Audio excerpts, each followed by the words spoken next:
নলবাৰী জিলাৰ ৰামপুৰৰ পেৰাধৰাত নাও দুৰ্ঘটনা হৈছে।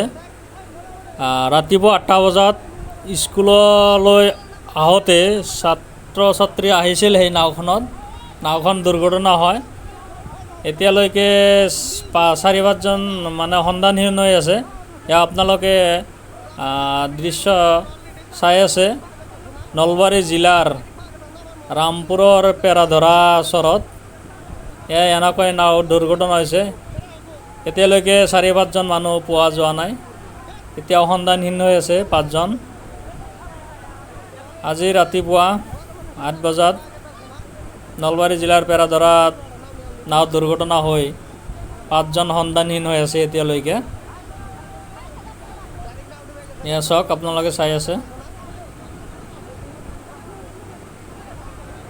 নলবাৰী জিলাৰ পেৰাধৰাত মুকলমা থানাৰ অন্তৰ্গত পেৰাধৰা নাও দুৰ্ঘটনা হয়। মই আপোনালোকক দেখুৱাই আছোঁ।